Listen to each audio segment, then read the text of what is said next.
Sebenarnya mungkin saya coba perkenalkan dulu Dedi ya sebagai key speaker hari ini. Nah, jadi Dedi ini backgroundnya adalah beliau sell side analyst juga di salah satu global house yang mungkin sempat teman-teman juga sempat dapat di-share oleh Calvin ya di grup IT Crypto gitu ya. Dan kebetulan Dedi ini juga merupakan crypto enthusiast seperti saya, tapi dia sangat into technical orangnya dan saya juga belajar banyak dari si Dedi ini juga dan makanya saya pikir kesempatan langka juga karena Dedi ini orangnya bukan tipe orang yang main di sosmed.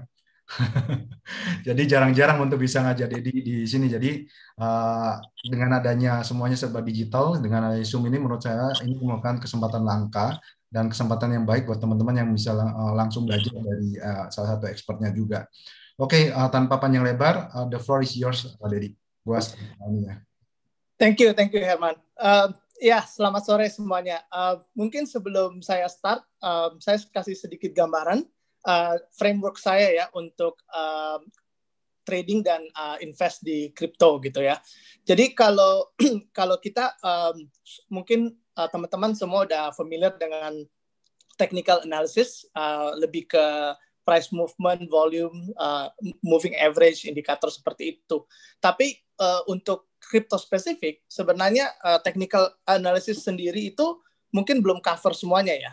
Dimana di sini hari ini plannya saya bahas technical dulu, baru saya akan bahas on-chain analysis. Nah, apa itu on-chain analysis? Di crypto itu kan semua transaction, semua aktivitas itu recorded di blockchain kan. Artinya ada third party software seperti yang nanti saya akan share, yang saya pakai itu namanya Glassnode ya. Di Glassnode ini dia men-track banyak all the activities on chain dan bisa disummarize dalam satu format banyak charts yang nanti bisa kita share nanti. Kita bisa lihat mana yang mungkin relevan. Tapi sebelum saya proceed, mungkin saya mau ingatkan strategi yang saya pakai ini lebih banyak itu fokus di longer term trend ya. Jadi bukan yang trading 1-2 hari atau bukan mingguan, tapi lebih ke longer term kayak kita mainnya cycle. Kenapa mainnya cycle menurut saya lebih profitable? Karena di crypto ini sebenarnya lebih banyak signal yang suka namanya fake out ya. Jadi kalau di saham itu ketika saham breakout, menurut saya pengalaman pribadi lebih banyak tendensi untuk ada follow through-nya. Sedangkan di crypto itu sering banget itu udah breakout, terus kita pikir oh ini udah bullish, terus nanti dia reverse. Likewise ketika dia turun, kita pikir wah ini udah selesai, ini bearish, terus dia bisa balik arah. Kenapa begitu? Karena secara psikologi kan kalau crypto itu 24 jam ya. Jadi kita ngelihat terus. Karena kita ngelihat terus, kita udah pakai banyak time frame, bisa 1 jam lah, bahkan orang ada yang pakai 15 menit chart. Dan kalau pakai shorter time period, otomatis false signal-nya lebih banyak. Makanya sebelum saya proceed untuk bahas lebih lanjut, saya mau kasih warning juga. Banyak data yang akan saya share di sini, tapi application-nya kalau saya bisa kasih advice, lebih baik ke longer term chart ya. Oke, mungkin saya mulai share screen ya. Oke, untuk di Bitcoin dan waktu saya ngomong kripto di sini, saya mulai dari Bitcoin dulu ya. Karena pada dasarnya Bitcoin itu adalah the king of all crypto. Kalau Bitcoin-nya bearish, menurut saya chance untuk altcoin itu bullish itu sangat low probability. Nanti saya akan bahas ada Bitcoin season, altcoin season, tapi pada dasarnya umumnya itu Bitcoin itu at this point masih king of crypto. Jadi kita harus pakai patokannya dari Bitcoin dulu. Nah, yang paling dasar ya, dan ini patternnya udah holds through multiple cycles. Ada satu garis moving averages, actually ada 2 yang kepake di sini. Satu EMA 21 minggu ya, exponential moving average 21 minggu, dan satu lagi simple moving average 200 hari. 2 garis ini menjadi patokan bull versus bear secara historical. nanti saya share ya. Secara historical kita bisa lihat ini patternnya, maksud saya apa? Bentar, harus di zoom. Misalkan kita ke tahun 2013 ya. 2013 ini ada major bull run yang start di sini ya. Teman-teman bisa lihat ya di screen ya. Ini ketika dia lagi rally dari bawah sini all the way sampai the top, dia tuh bertahan di dua garis ini. Sebenarnya yang EMA 21 weeks ini dia lebih cepat pergerakannya, sehingga kalau di sini bisa dilihat ada satu minggu dia sempat close below, tapi minggu depannya dia balik above. Tapi kalau 200-day moving average ini secara historical selama bull run tidak pernah break. Bisa dilihat di sini ya, dari sini all the way garis yang biru ya. Dia setiap kali dia bisa balik ngetes, tapi tidak pernah on a weekly basis close below this line. Nah, ketika dia berhasil tutup di bawah garis biru ini, itu kita enter a sustainable period of a quite bearish trend. Di sini ya bisa dilihat pas dia break lama banget kita bearish. Terus pas 2017 sama. Ini pertama kali dia break above dan berhasil bertahan di atas itu. Ini bull run-nya mulai terus. Dan ini panjang ya, bisa terus-terusan sampai di sini, dan once again ketika dia break below, yaitu kita enter a period of sustainable bearish momentum ya. Nah, di present day sebenarnya similar. Kita mulai bull run di sini ya. Abis kita correction yang March 2020 itu, kita sempat balik above this line bulan Mei, dan kita mulai the bullish trend.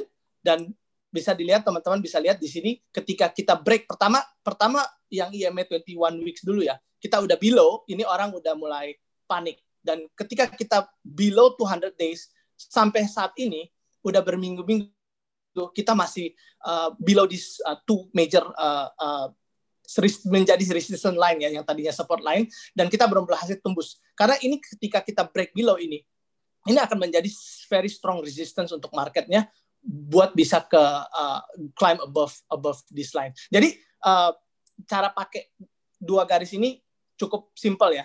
Cuman lihat kita trennya itu price actionnya di below atau above. Itu yang paling basic. Nah, tapi kalau kita menunggu ini udah break, baru kita bilang kita jual di sini. Mungkin itu akan menjadi sedikit telat ya. Jadi saya juga coba mempelajari secara historical apa indicators yang lebih earlier indicators lah, so to say, untuk lebih cepat bisa take profit. Salah satu yang berguna menurut saya ini juga MACD di weekly time frame. Ketika MACD-nya cross seperti ini sebenarnya kita udah harus was-was ya. Satu di sini ya. Kalau kita mundur secara historical, kita bisa lihat ada beberapa kejadian seperti itu. Di sini ada sekali lagi di sini ya, ketika itu cross bearish trend. Di 2017 sama, ketika cross bearish trend.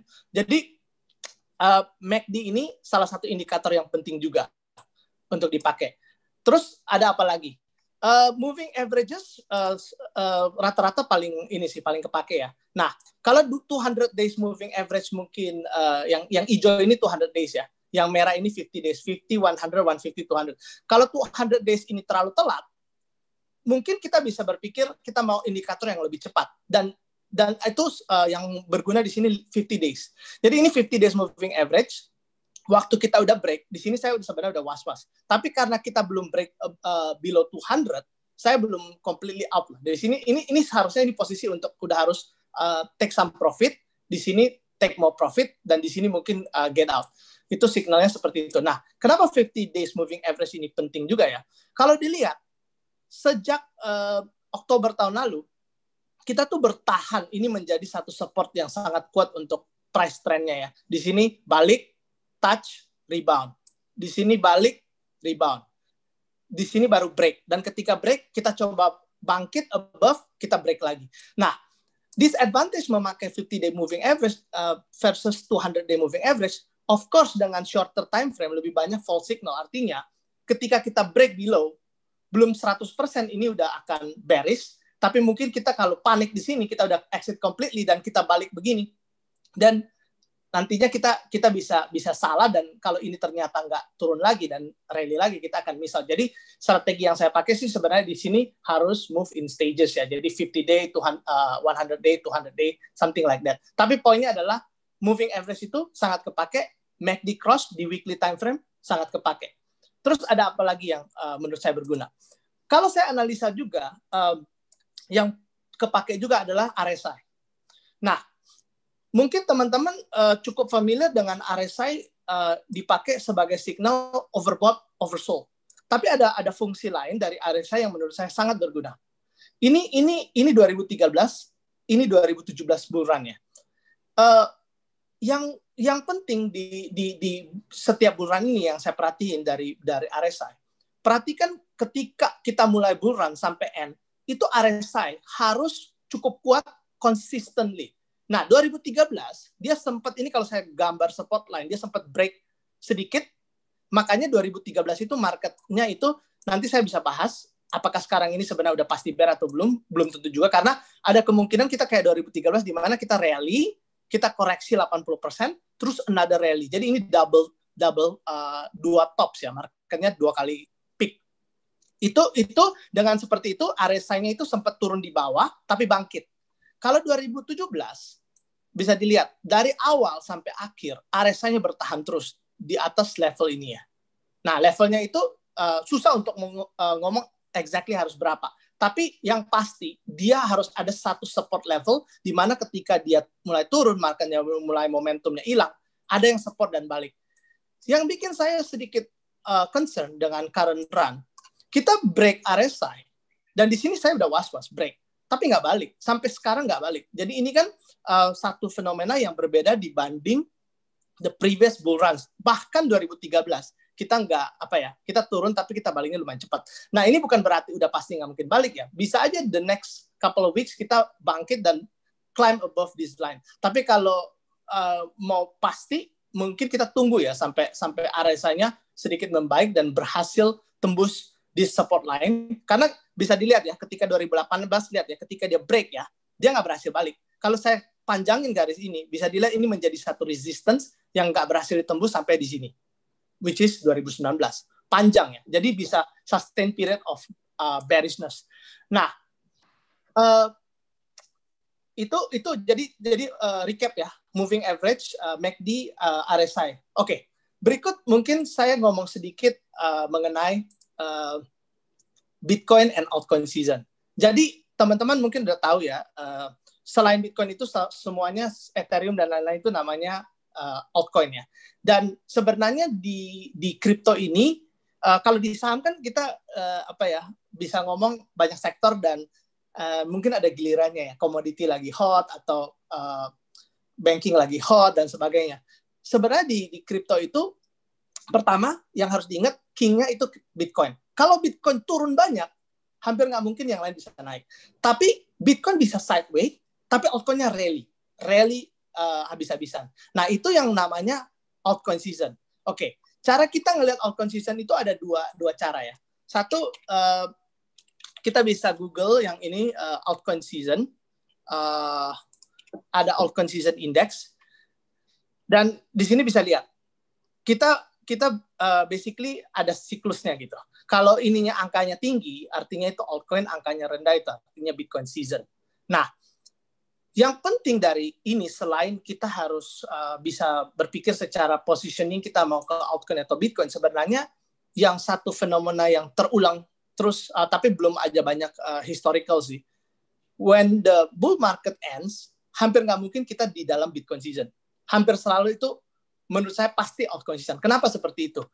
Karena secara logika itu yang akan di ujung-ujungnya bull market itu semua orang akan mengambil resiko yang sangat tinggi ya, karena basically spekulator masuk semua ya. Ketika spekulator masuk, mereka lebih tertarik dengan koin yang kecil-kecil.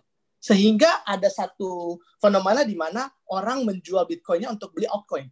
Nah, itu sebenarnya juga bisa dilihat waktu Bitcoin udah mulai turun, terus altcoin masih naik, itu biasanya warning sign. Karena itu berarti bukan ekstra incremental money yang coming into the crypto space, tapi lebih ke duit yang berputar aja dari Bitcoin ke altcoin. Artinya ini udah sedikit incremental buyer ya. Nah, ketika kita lihat fenomena seperti itu, kita udah harus hati-hati banget. Tapi sekarang saya mau show, selain yang tadi bisa dilihat pakai chart ini. Chart ini apa? Ini Bitcoin dominance yang bar chart, yang candle chart. Cara measure-nya gimana ini? Ini basically ya, sorry tadi saya lupa kasih tahu, semua tools yang saya pakai ini TradingView dan nanti di on-chain Glassnode. Tapi di TradingView udah ada ini ya, built-in BTC.D, itu adalah Bitcoin dominance, rumusnya simple, Bitcoin market cap dibagi total crypto market cap. Nah, kalau teman-teman lihat, saya pelajari ini untuk memprediksi kapan memang kemarin ini bull market kita selesai. Dan itu satu pattern yang saya ketemukan itu cukup menarik, di mana 5 minggu terakhir itu memang altcoin seasonnya full blast. Di sini ya, 1 minggu, 2 minggu, 3 minggu, 4 minggu, 5 minggu. Coba diperhatikan ini Bitcoin dominance turun dari berapa nih? 60-70% all the way sampai di sini ya. Nah, yang sekarang gimana? Mirip kan? Ada turun, dan ini yang oranye ini altcoin market cap. Lihat ya, ketika dia udah turun sampai ini kan ini showed up so much. Ketika crash, ketika ini tiba-tiba turun, ya itu orang balik ke Bitcoin. Makanya Bitcoin dominance-nya mulai naik. Nah, yang di sini yang lumayan mengerikan juga sebenarnya, dan saya bukan mencoba mau takutin orang ya, tapi ada satu pattern yang saya lihat, habis turun begini, dia consolidate bentar, terus Bitcoin dominance naik. Nah, saya nggak bilang ini akan terjadi persis seperti ini, tapi kalau pelajari pattern di sini dan pattern di sini, ada a lot of similarity ya, di mana ini shift, terus sekarang lagi konsol kan, sekarang lagi konsol sama. Kalau ini tiba-tiba naik, gini Bitcoin dominance naik, itu altcoin itu sangat bahaya menurut saya ya. Tapi argument untuk against that could be that ini ternyata cuma bentar, konsol, turun lagi. Dan itu bukan nggak mungkin ya. Ketika ini turun lagi, kita harus bullish lagi. Artinya itu kita masuk bull market lagi. Karena seperti yang saya bilang, hampir nggak mungkin altcoin bisa perform di dalam bear market. Kalau altcoin perform terhadap Bitcoin, which means altcoin season, most likely is that we are in a bull market. Gitu. Jadi ini satu menurut saya ini satu chart yang juga cukup penting untuk dipelajari ya. Jadi Bitcoin altcoin. Oke, berikut mungkin saya ngomong sedikit untuk lebih shorter term time frame, cara lihat gimana breakout itu pakai apa. Atau ini sebenarnya VIPS-nya ini juga ada indicators, bisa built-in indicators di TradingView, bisa dipakai ketik aja VIPS ya. Ini saya kasih lihat cara pakainya. Ini sebenarnya ada multiple ways ya, multiple ways. Mungkin saya switch ke daily time frame dulu ya. Oke. Jadi cara pakainya gimana VIPS ini? Kalau kita di dalam bull market, kita tuh di zona yang atas dua ini.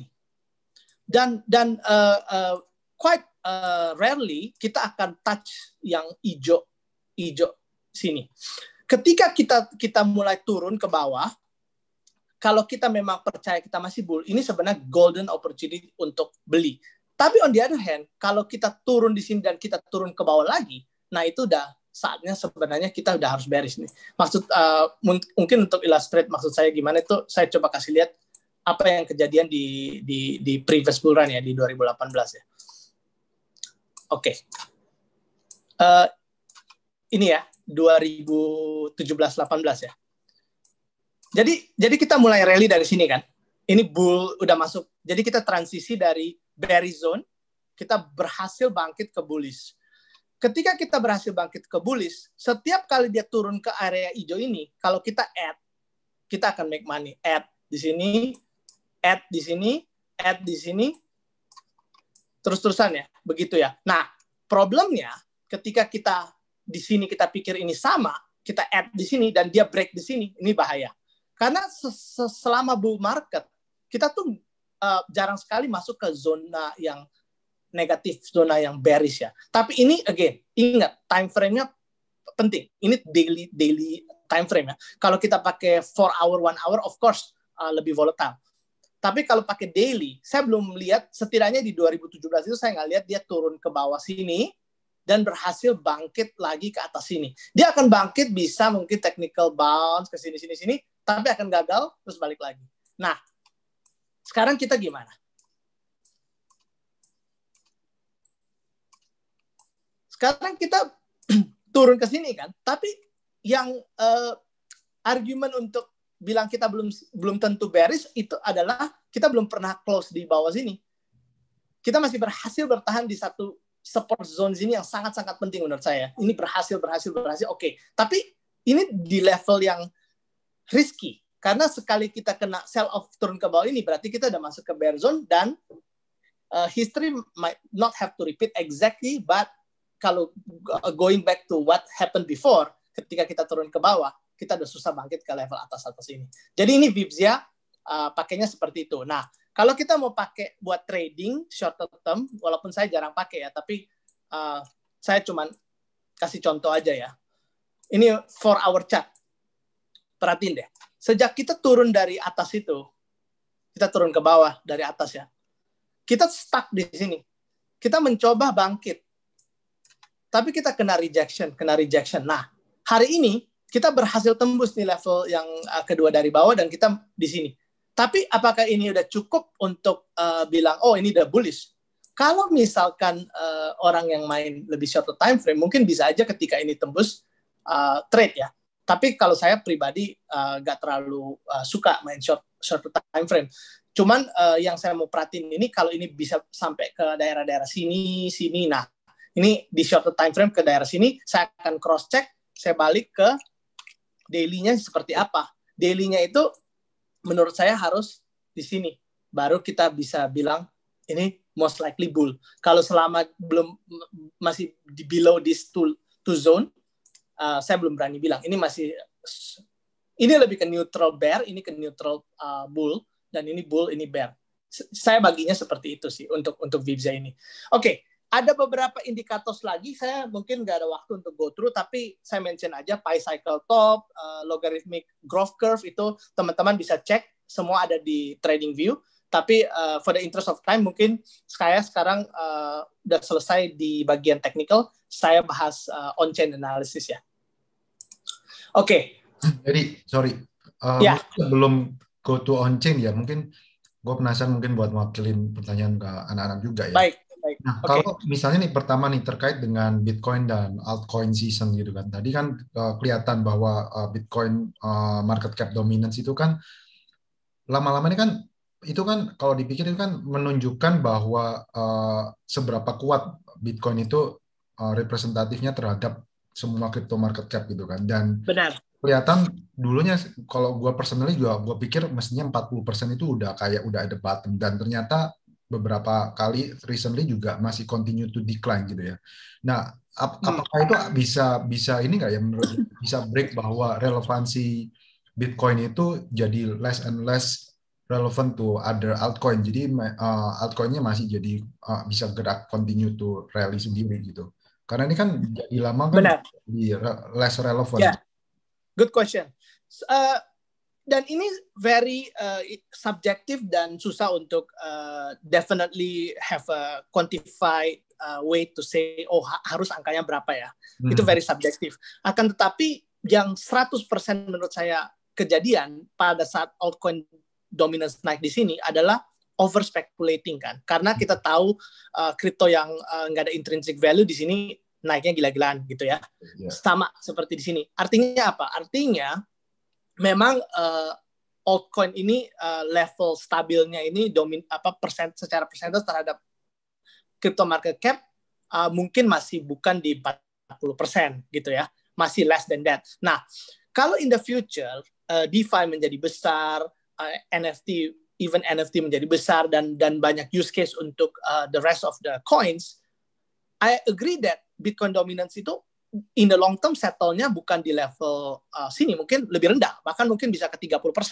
Tapi the question is, how many cycles does it take before market bisa secara big scale menerima all these altcoins sebagai investment long term investment product? Because we know when the cycle ends, banyak altcoin yang bisa turun 99% gitu ya. Jadi kan otomatis itu yang akan membuat market cap altcoinnya juga hilang. Ya kan? Jadi kalau mungkin bisa dibilang, kalau kita a better way to look at this probably is Bitcoin relative to Ethereum misalkan. Atau some of the alt terhadap Bitcoin gitu ya. Karena yang ada fundamentalnya yang seperti itu, kita bisa lihat over time mungkin mereka terhadap Bitcoin bisa naik. Cuman memang even up to today, Ethereum itu belum balik ke all-time high relatif ke BTC. Kenapa seperti itu? Argumen saya karena banyak institutional money yang masih ke Bitcoin. Ya kan? Jadi next cycle mungkin Ethereum bisa gain further ground dan secara ETH BTC ratio dia bisa reach all time high. Tapi saya nggak mau lihat terlalu jauh ya, karena for sure at this moment the near term trend is quite bearish.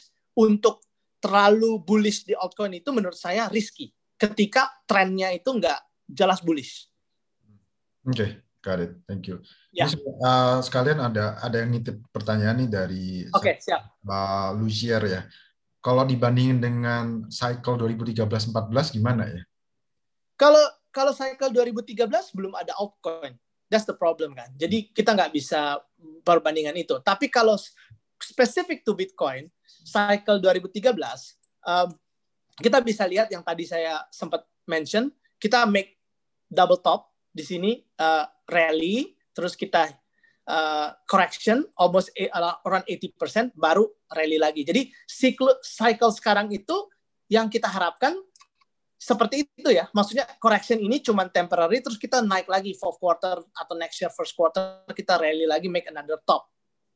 Jadi nanti saya bisa bahas lebih detail perbandingan sekarang dengan 2017 dan 2013. Ada kemungkinan, ada argumen untuk bilang ini lebih kayak 2017, ada argumen yang bilang ini lebih kayak 2017, atau ada argumen yang bilang is neither gitu. Okay. This is actually the end gitu. Oke. Ya.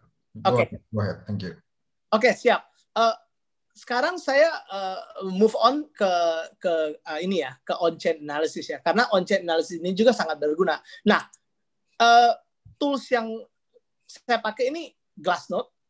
Tapi sebenarnya di Glassnode ini banyak sekali ya, kalau saya kasih lihat ya, all this kind of metrics yang ada, macam-macam lah. Tapi nggak mungkin kita bisa bahas satu persatu, dan saya juga sebenarnya jujur nggak pakai semua ya. Jadi saya akan bahas yang paling saya sering pakai aja ya. Nah, nomor satu, ini NUPL ya. NUPL itu adalah net unrealized profit and loss. Jadi di blockchain itu, karena transaksinya lewat blockchain, tools seperti Glassnode itu bisa mengapproximate profit and loss of the crypto participants. Dan ini spesifik ke coinnya ya. Jadi di sini saya bisa ganti nih Bitcoin, Ethereum, tapi nggak semua coin. Ya, sekarang saya kasih lihat Bitcoin aja dulu. Secara historical, ketika terlalu banyak orang yang in the profit, seperti yang zone ini ya. Jadi ini nol artinya kan break even ya, dan kalau positif profit, kalau ini loss gitu ya. Ketika kita touching this euphoria zone, secara historical, that coincide with the end of the bull run every single time, tanpa fail ya, secara sejarah. Nah, kenapa kali ini orang bilang, oh belum selesai? Karena kita sebenarnya belum touch this zone. Tapi ada satu argumen yang menurut saya valid. Kalau saya cuma lihat based on this chart ya, yang saya notice, setiap cycle, the peak of this euphoria is declining. Meaning, look at this. Di sini kan sekitar 0,87 dan nanti kita turun ke 0,77 dan sebagainya. Kalau saya zoom ke 2021, we were very, very close to making it. Which also, you can make an argument, this is actually the euphoria of the current day. Jadi, memakai tools ini, kita tidak bisa blindly use it and say, oh yeah, if you haven't touched it exactly. Ini karena kan market akan, trying to be ahead of everyone, right? Trying to be ahead. Everyone is trying to be ahead of everyone, right? Jadi kalau dulu mungkin kita tunggu sampai 0,8 dan tools ini di-develop after that, then probably this is already the peak. That's one argument. Sorry, Okay. interrupt dulu. Mungkin buat in case, I think banyak mungkin orang belum paham ya. Nupel ini kayak apa cara bacanya gitu, net unrealized profit and loss. Ya, jadi net unrealized profit and loss ini kan setiap kali orang beli koin itu transaction di blockchain, kan Glassnode bisa tahu based on chain datanya, dia tahu modalnya di berapa gitu kan, dan sekarang harganya di berapa, ya kan? Dia bisa hitung jadi, oh ini profitnya, ini ada rumusnya. Kalau interested di sini bisa baca artikelnya, bahkan ada API-nya, dan kita bisa write simple code to pulse all kinds of customized data. Tapi poinnya, cara pakainya as simple as this. Kalau di nol ini, itu basically kayak the participants are in a break-even mode. Jadi ketika udah banyak yang rugi, ini merah ini banyak yang rugi. Biasanya capitulation dan price-nya udah depress banget, udah susah turun lagi. Ketika most people are making money like here, itu euphoria mode, dan biasanya itu akan rawan profit taking. Jadi begitu rumusnya. Oke, yang berikut saya suka pakai, nggak terlalu sering, tapi untuk mungkin cycle juga ya. Ini pill multiple. Kalau pill multiple bedanya apa? Pill multiple ini dia lebih measuring dari point of view of the miners punya profitability. Ini rumusnya sebenarnya miners revenue dibagi the average miner revenue over the last 365 days. Kenapa ada metrik ini? Karena logikanya itu miners itu adalah partisipan yang akan jual koinnya eventually. Why? Karena kan mereka untuk doing the mining operation, mereka kan ada OPEX. Ketika mereka ada OPEX, they have to sell the Bitcoin to fund the operating expense, ya kan? Dan ratio ini cara bacanya gimana? Ketika kita masuk ke atas ini zone merah, artinya harga the miner punya profit itu lagi tinggi-tingginya dibanding previous revenue. Jadi di sini miners rawan miners profit taking. Kalau udah hijau, miners sudah malas jual gitu, karena udahlah. Mending disimpan gitu kan, udah nggak make sense. Even if the cost is like dapatnya revenue lower than the OPEX, mending shut down the operation or something like that.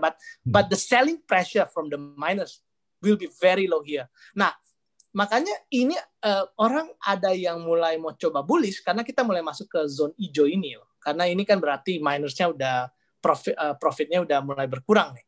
Tapi keep in mind ya, dari sini ke level traunya ini can be quite a long way still. Jadi maybe one argument, dan kita pakai indikator ini nggak bisa pakai satu ya. It's always a confluence of many indicators, and even the technical analysis harus semua dipakai. Tapi if you just based on one indicator, which is this, what it's saying to us here, kita udah masuk ke green zone. Secara downside risk to Bitcoin price mungkin udah nggak terlalu banyak. Seperti itu ya cara bacanya ya. Tapi again, kalau kita pakai merah ini sebagai indikator untuk jual, kita nggak nyampe juga. Nah, again, sama kayak Nupel, I can argue that this has been making lower high secara cycle ya. Jadi mungkin di sini could be the peak. Mungkin waktu Glassnode di revise new version, merahnya dipendekin ke sampai sini kan, di extend ke sini. So these are all things yang tools is there to help us, but we cannot just use it blindly. That's the point. Oke, mungkin saya kasih lihat lagi beberapa indikator yang kepake ya. Bentar. Ada lagi tools ini bisa dipakai buat lihat whales punya pergerakan. Whales ini adalah orang yang atau entity yang mempunyai banyak Bitcoin. Ini saya set yang punya balance lebih dari 1.000 Bitcoin. Contohnya ya. Kita bisa lihat sebenarnya kalau untuk whales ini mereka udah mulai jualan dari Februari ya. Nah, problemnya memakai satu indikator ini, kalau kita belajar dari previous bull run, memang whales itu cenderung take profit itu lebih early dari market top. Contohnya di sini ya, dia di Agustus Juli 2007 sudah mulai jualan terus, tapi marketnya masih rally terus. Tapi signalnya dari ini apa sebenarnya ini downtrend ini? Artinya memang ini marketnya ini udah entering kita udah memang in the very strong bull run ini karena mereka udah merasa harga ini naiknya cepat ya, jadi jual terus. Problemnya kita nggak tahu kapan ini peak gitu ya. Tapi sekarang saya pakai ini lebih kayak apa sih? Saya mau lihat dengan harga serendah ini sekarang mereka belanja nggak sih? Jadi saya bisa zoom seperti ini ya, saya zoom. Dan kenyataannya mereka belum beli juga sih, masih kayak sideways aja di sini. Jadi ini ada satu indikator juga yang membuat saya kurang comfortable untuk going to bullish at this level. But of course this can change anytime ya. Dan ini cuma satu indikator again. Saya repeat that point again. Oke, terus ada lagi yang bisa dilihat exchange flow. Exchange flow ini apa? Exchange flow ini jadi gini, konsepnya. Kalau kebanyakan partisipan di kripto itu ketika mereka mau jualan, mereka pindahin koinnya dari cold wallet ke hot wallet. Cold wallet itu adalah lebih banyak physical wallet ya, yang nggak di exchange lah. Ketika mereka transfer ke exchange, cenderung itu tendensi itu mereka mau jualan. Kalau ini chartnya noisy, jadi ya mungkin bisa dipakai moving average, let's say 30 hari gitu ya. Yang kita bisa lihat di sini apa? Ketika ini merah, artinya koinnya itu pindah dari exchange ke cold wallet. Kalau kita misalkan beli kripto banyak dan kita takut di exchange bisa dihack atau apa, kita keluarin kan. Keluarin artinya kita nggak akan jualan gitu. Ini barang yang illiquid. Nah, di sini tuh mulai mereka masukin dan siap-siap jual nih. Nah, di sini harga turun. Karena ada yang deposit nih untuk jualan gitu. Kalau di sini the bullish news you can say here is that mulai ada merah-merah sedikit sih, tapi belum in a significant way, and then there's a rebound, and then intinya yang pakai signal ini masih kurang jelas. Tapi kalau kita lihat a sustained period of outflow from exchange, we can say that mungkin selling pressure-nya akan ease off from there. Ya, jadi mungkin itu aja sih yang dari on chain yang saya mau share hari ini. Mungkin saya ambil pertanyaan dulu sebelum kita bahas ini ada topik yang orang ada interest. Oke, thank you.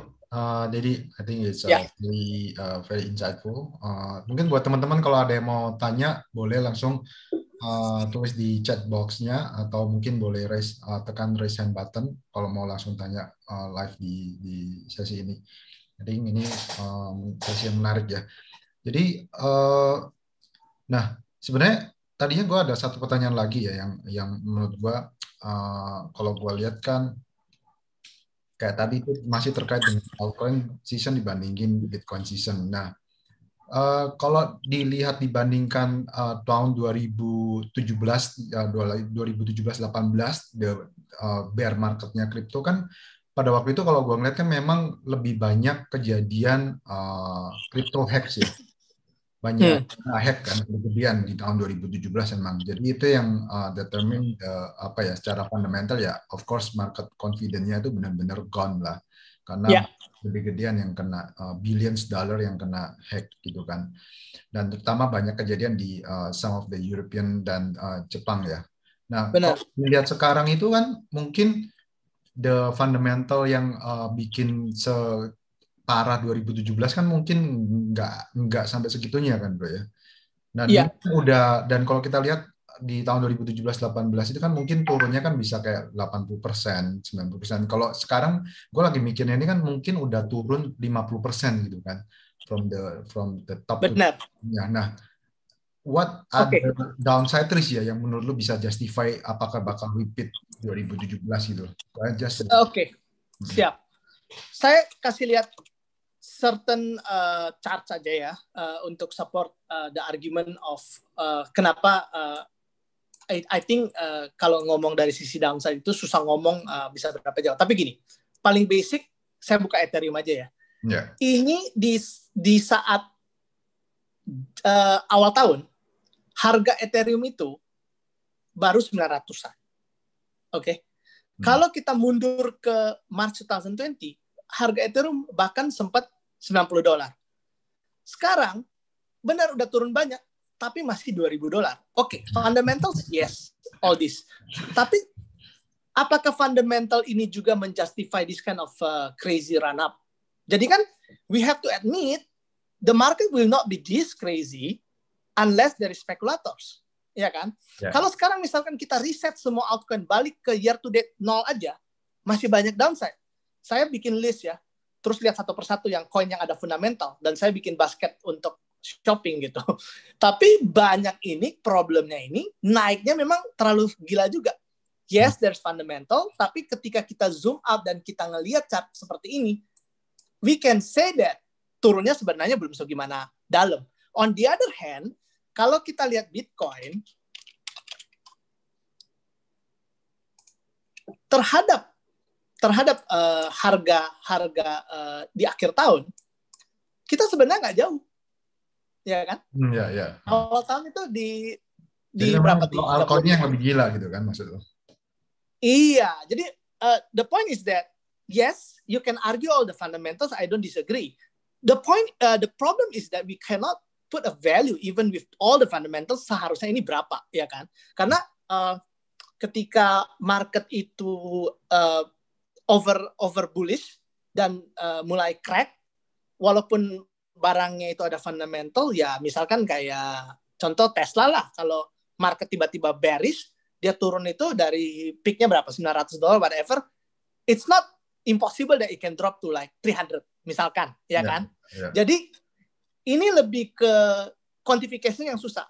I'm not disagreeing about the fundamentals and the difference with 2017, but you also have to remember secara sentimen dan euforianya ini yang membuat ketika something do a correction itu ya susah untuk bilang here is the bottom gitu. Saya nggak berani call ya Ethereum nggak akan drop below certain level gitu. It's just difficult I think. Ya. Kalau gue soalnya memang coba connect antara technical sama justification fundamentalsnya. Kalau gue lihat kalau case-nya Ethereum itu kan ada some justification yang memang kalau kita lihat di Ethereum Explorer-nya sendiri kan juga daily transaction-nya dia kan naiknya gila-gilaan juga kan bro. Jadi itu yang justify Ethereum dari $100 ke 2.000. Karena itu dia kayaknya memang itu lumayan mimicking ya kalau gue lihat dari sisi fundamentalnya. Jadi fundamental show dari traffic dia juga gitu kan. Iya, fundamental traffic growth-nya without a doubt is true, right? I'm a big believer in Ethereum, I'm a big believer in DeFi. Yang susah itu apakah market kita sebenarnya udah ready untuk memvalue Ethereum itu di certain level of market cap, ya kan? Karena problemnya itu gini, 99% orang yang beli kripto juga nggak terlalu paham apa perbedaan satu kripto dan yang lain. Cara value-nya nggak jelas, ya kan? Jadi karena partisipan kita kebanyakan spekulator, dan to put a value yang kita bilang ini harus angkanya seperti ini tuh menjadi question mark, ya kan? Jadi I think kalau gua sih lebih lihat gini sih bro, like okay, why don't we just look at the price action dan kita nggak coba untuk ngelawan arus gitu. Karena kalau arusnya memang masih against us and we try to argue fundamental, sebenarnya kan yang paling basic ini kan, kalau ada bullish news terus kayak saham lah, ada bullish news terus nggak naik, we know that something is definitely wrong gitu kan. And at this point of time we can see in crypto it's like that, right? We have a lot of bullish news, El Salvador apa-apa nggak naik, satu bearish news keluar turun. itu sih yang sebenarnya yang quite risky ya in my view in terms of calling that this is the bottom gitu. Benar. Ya, sebenarnya kayak ada saham juga kan, kadang ada orang bingung juga saham, risknya bagus tapi collapse terus gitu kan. Correct. Tadi ada yang tanya, sebentar, ada dia yang tanya. Mau numpang tanya dong, tadi ada nama 2 indikator yang sempat disebutin, indikator apa selain Vipsia? Oh mungkin waktu technical tadi kali bro. Selain Vipsia. Technical atau Glassnode? Ya, technical atau yang on-chain ya? Si David ya, bentar. Mungkin boleh diperjelas David. Oh, yang technical katanya. Technical ya. Oh, jadi kan kalau technical moving average. Yang 2 yang saya nggak sempat bahas ya, itu Pi cycle top dan logarithmic growth curve. Jadi Pi cycle top ini amazing. Karena Pi cycle top ini mungkin bisa dibuka di sini deh. Ini Pi cycle top ya. Sampai hari ini belum pernah salah. Dia memprediksi the top of the market. Bisa dilihat di sini ya. Di sini dia bilang top. Itu benar-benar top. Benar-benar top. Ini mundur sampai belakang juga nggak pernah salah gitu. Which is dia baca pakai apa ya? Quite crazy. Dia baca dari moving average. Dia baca dari moving average crossing. Dua moving average ini yang ada rumusnya lah. The slower one crossing yang satu lagi. Tapi when this was created, sebenarnya udah kejadian kayak 3 Pi cycle top, terus dia bilang oke, let's based on the historical, semacam curve fitting kan. Jadi bisa di solve for the numbers yang you use to get what moving average to use, right? Tapi yang amazing, dia bikin di sini dan tahun ini juga kejadian gitu. Kok dia bisa predik yang ke depan itu gimana? Yang biru itu. Jadi kan 2000. Yang ini dia cuma ini sebenarnya nggak bisa dipakai karena it depends on the price, future price kan. Tapi dia kayak apa namanya akan gerak based on price changes. Tapi ini nggak, ignore this. Tapi kalau udah dekat-dekat dia udah bisa. Ini kayak kemarin di sini dia ada predik ini. I see. Mungkin maksudnya David kali yang bukan yang ini kali ya, atau bukan yang ini. Mungkin yang tadi yang udah lu present kali ya, basically kan kalau yang gue present MACD cross weekly ya. RSI kalau momentumnya hilang, is kayak gini kan momentumnya kuat. Ini cepat balik, ini kayak weak. Ya, those lah. Ya. Oke, udah benar kok.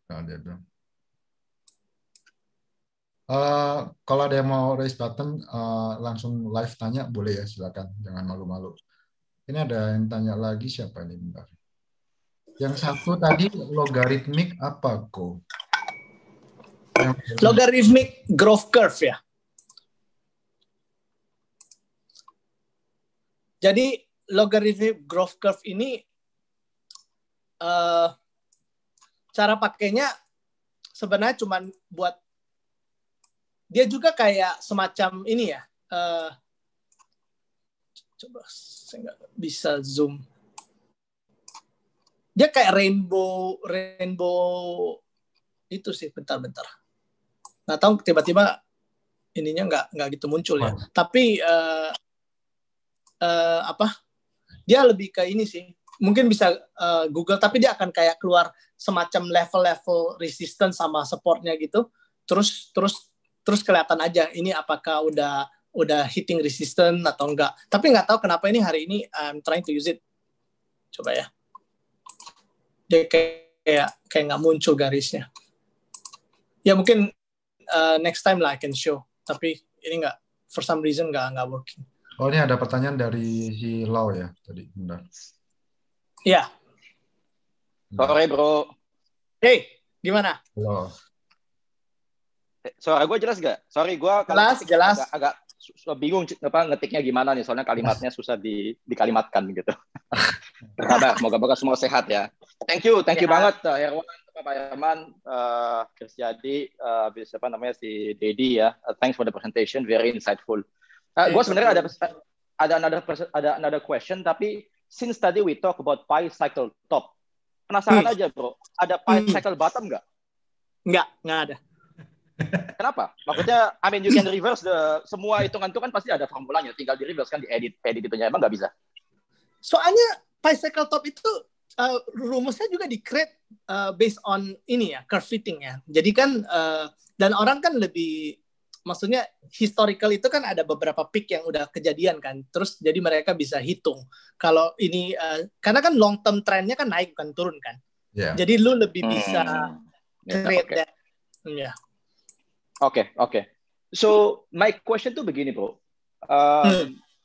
it's interesting kan, karena ultimately you have your technical, you have your fundamental, some of your technical juga membicarakan mengenai flow, seperti tadi ada apa Nupal ya kan, habis itu ada apa yang the other one is Fuel kalau nggak salah ya, so you calculate the miners punya, and then you punya whales, and then you make this apa namanya Bitcoin dominance yang secara nggak langsung adalah flow sebenarnya kan, sama aja kalau kita pengen mikir apakah stoknya ini bakal dijual untuk pergi ke bonds misalnya ya, makanya ada hubungan bond yield sama stock price misalnya. Nah, if market so far itu sudah memahami flow di antara aset kelas yang sudah biasa kita hadapi, seperti stok sama bonds. Gue pengen paham, bro. Apalagi dengan teknologi blockchain yang even something like Nupal sama Fuel aja bisa lo generate tadi gitu kan. Understanding people punya profit di mana. Apakah ada semacam insight from you regarding the market participants of Bitcoin atau Alco itself ya?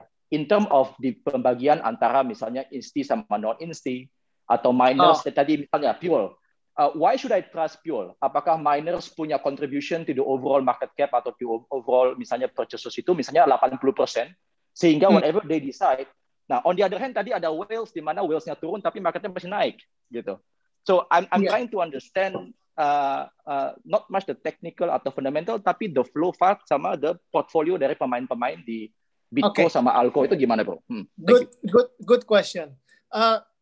Jadi kalau ngomong altcoin, udah pasti insti punya participant, especially the smaller alt itu close to zero ya.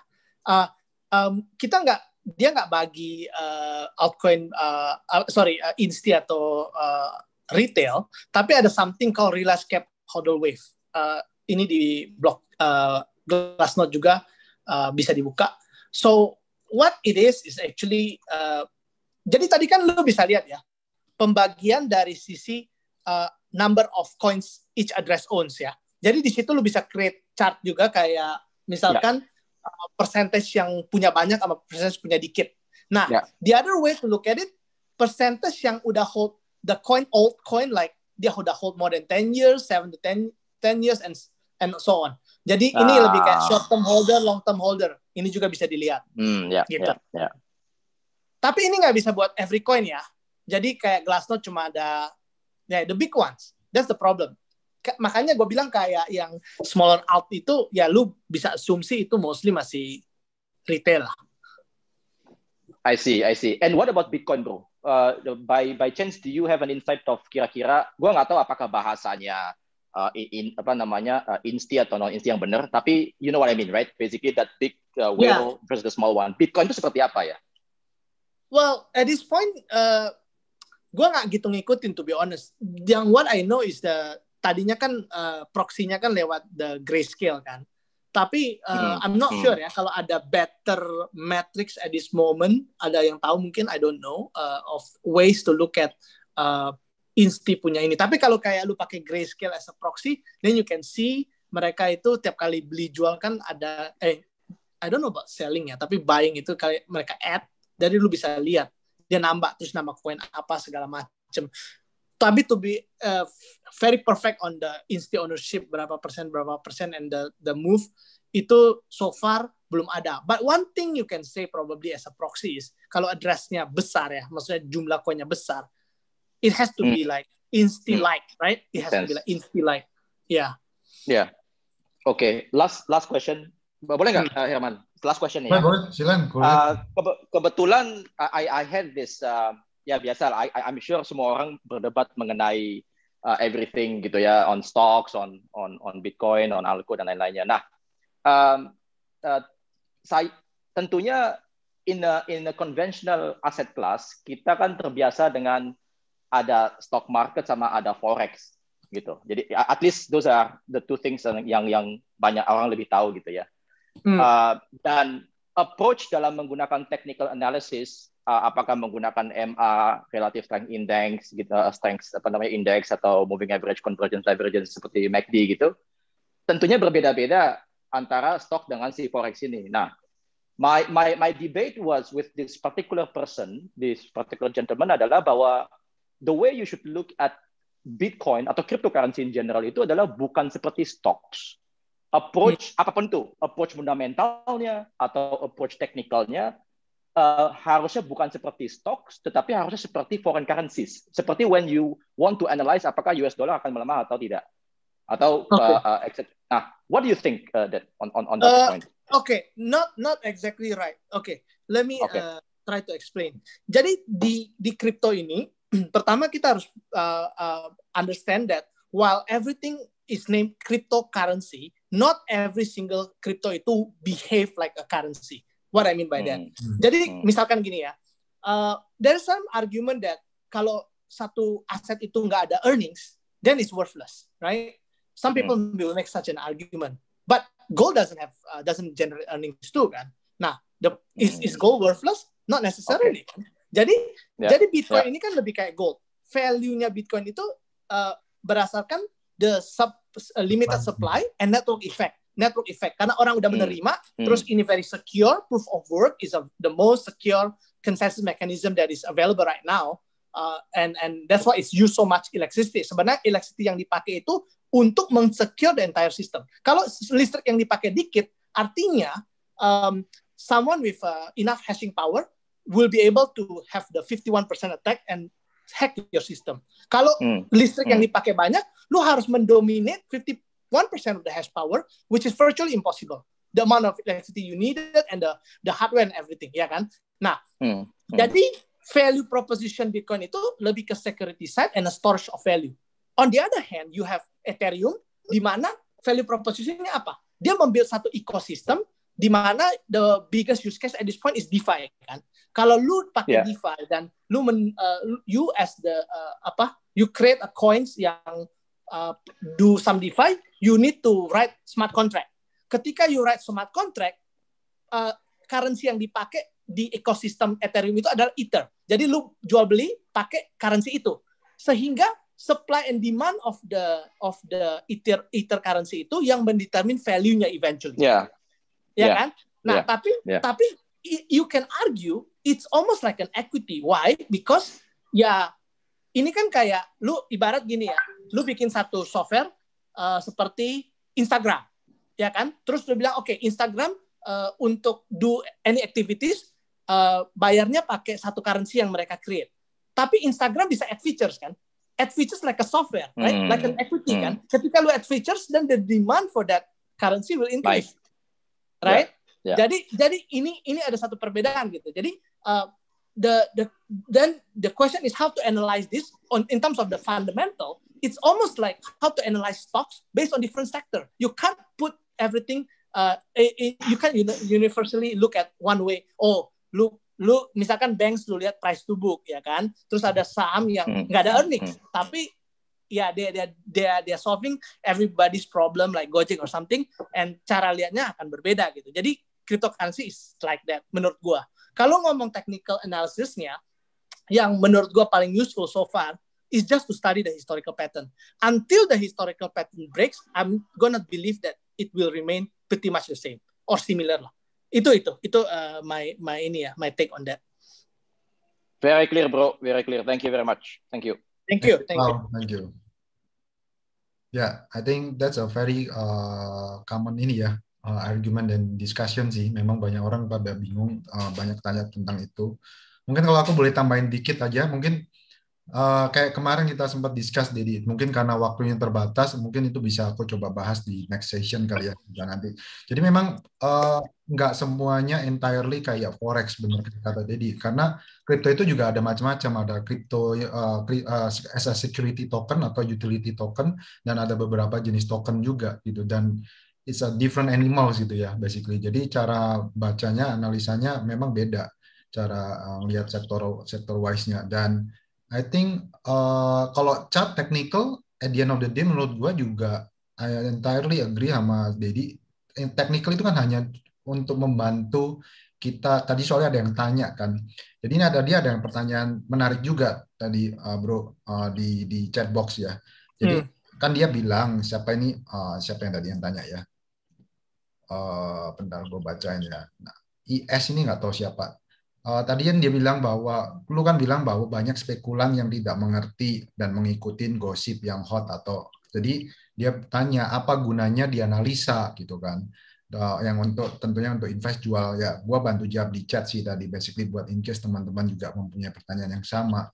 Basically technical indicator ini kan alat bantu kita untuk mengcapture behavior dari market gitu kan. Benar, the sentiment and the market behavior. Jadi kalau misalkan semuanya nggak ada fundamental ya kan, dan actually a lot of the coins have fundamental kan, tapi technical itu lebih ke human punya emotion susah untuk berubah ya. Maksudnya repeat aja terus sampai ya I don't know when. Tapi so far it has been repeating itself sih. Benar. Sebenarnya technical indicator itu salah satu alat untuk mengukur behavior kalian gitu. Cara mengkuantify perilaku seseorang itu dengan indikator technical ini memang. Itu simply di situ sih menurut gue. Oke, ada pertanyaan lagi mungkin? Kita nggak berasa udah 1 jam ternyata, bro. Oke, mungkin gue tutup buat pertanyaan terakhir ya, karena ini gue nggak mau makan waktunya Dedi juga. I know yes. Iya, nggak apa-apa. Ada mungkin satu pertanyaan lagi buat penutup. Kalau nggak ada mungkin I think mungkin ada kata-kata penutup mungkin buat dari tempat lu, Dedi. Iya, I think ini sih the only thing I can say for the market at this point sih, kalau gua summarize ya, there is argument for both side ya. Maksudnya kita bisa bull, kita bisa bear di level sekarang. Karena kan argumen di bear-nya itu technical indicators yang tadi saya share kebanyakan bearish karena moving average below dan RSI-nya below support level, terus whales-nya belum stepping in ya. Tapi we cannot be too fixated with certain assumption kalau kita lihat and even just stock or crypto the same lah. Jadi kita harus berpikir di other side juga. Argument for bull juga bukan nggak ada. Ya, contohnya Pull multiple-nya udah masuk ke green zone ya. Jadi ini satu yang harus dilihat. Nupelnya udah jauh dari euforia, udah ke healthy level, belum di-press, tapi ini udah ke lumayan healthy level. Terus kan banyak orang sekarang udah mulai bearish juga ya, dan usually to be a contrarian tends to work well most of the time, karena behavior kita basically untuk trading di satu aset kelas seperti kripto yang long term-nya saya percaya, tapi short term-nya itu pasti ada spekulator ya. To be a herd is usually not too profitable in my view. Jadi those ini sih my take on the market. Jadi everyone just keep an open mind, tapi at this point probably harus cukup cautious juga ya kalau ada big position. Yeah. Thank you. I think sekian untuk webinar sesi hari ini. Dan semuanya stay safe ya, mengingat memang lagi susah nih sekarang COVID-nya, dan stay safe and stay healthy. Good luck semuanya. Thank you, Dedi, for your time. Thank you everyone. Peace out everyone. Bye bye. Stay safe. Bye bye.